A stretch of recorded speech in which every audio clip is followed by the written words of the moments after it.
Buenos días, mi nombre es Genesis Silva y estoy cursando el primer semestre de Ingeniería Mecánica. Hoy les vengo a hablar sobre los elementos característicos del dibujo.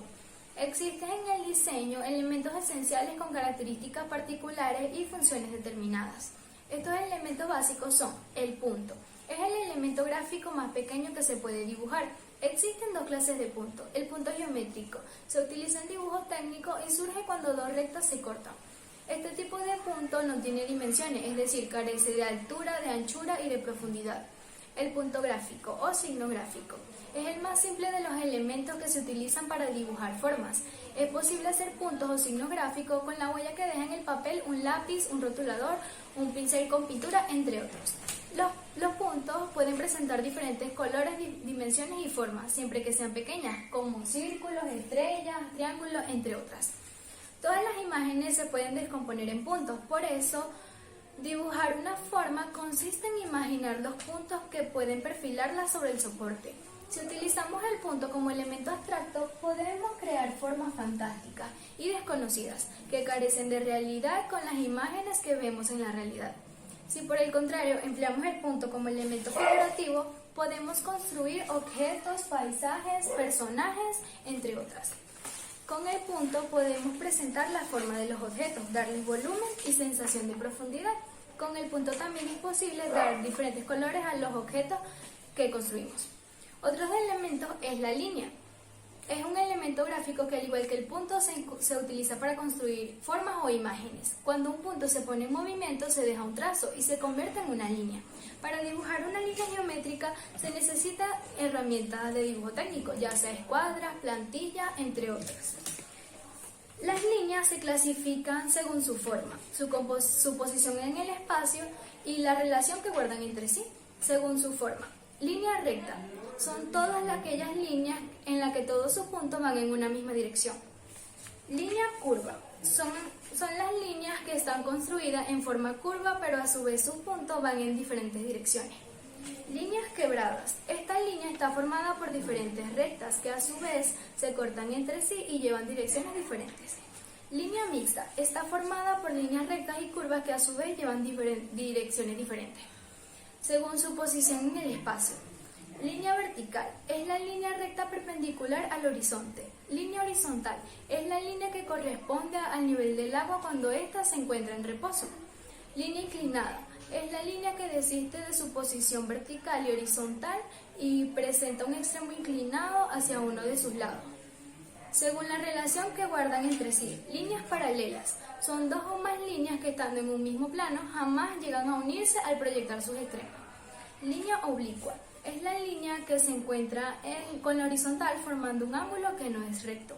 Líneas convergentes son líneas que, partiendo de un punto diferente, se unen en otro al proyectar sus extremos. Líneas divergentes son las líneas que parten de un mismo punto y al proyectar sus extremos se separan en direcciones diferentes. Línea perpendicular es la línea que se encuentra en la horizontal formando un ángulo recto. El plano es una superficie o área formada por la unión de curvas o rectas. En el dibujo técnico existen diferentes planos. Plano horizontal es el tipo de plano que va paralelo al piso. Tiene una sola posición. Su forma puede variar, ya sea un cuadro, un triángulo, entre otros. Planos verticales son perpendiculares con relación al plano del piso.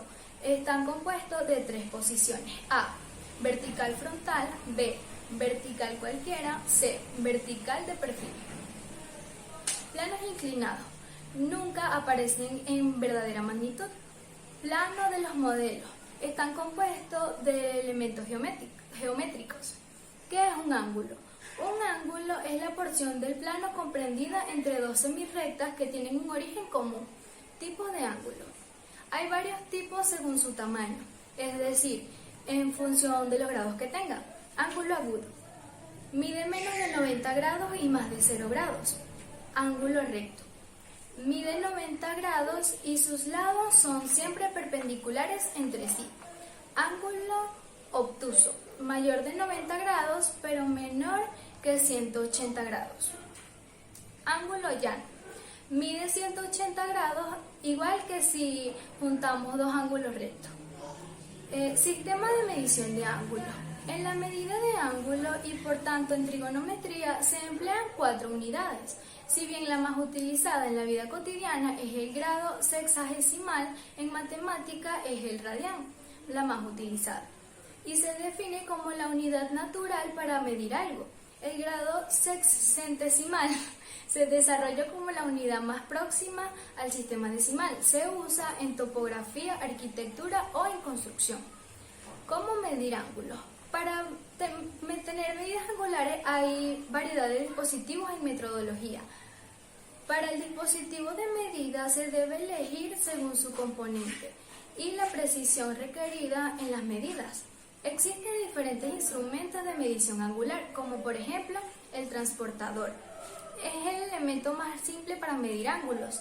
Se componen de 2 brazos y una escala circular grabada.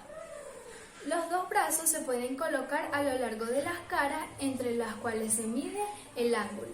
Transportador de bisel. También tenemos el transportador de bisel óptico. Por otro lado, tenemos a la barra somoseidal, también medidores de ángulo y ciclinómetros, entre otros. Rotulación DIN 16 y 17. La rotulación se trata del arte de trazar letras y números con las normas ya establecidas. Caligrafía DIN 17 es la letra vertical normalizada. Es la más utilizada y recomendada para rotular dibujos y dimensiones. Se utiliza este tipo de letra para escribir letreros, ficheros, entre otros. Caligrafía DIN 16 es la letra inclinada normalizada. Para muchos es la más fácil de realizar. Su trazo, su inclinación es de 75 grados sobre la línea horizontal. En las letras inclinadas, las partes circulares se hacen de forma eclípticas. Se utiliza para la rotulación de planos topográficos. Esto es todo, gracias por escucharme.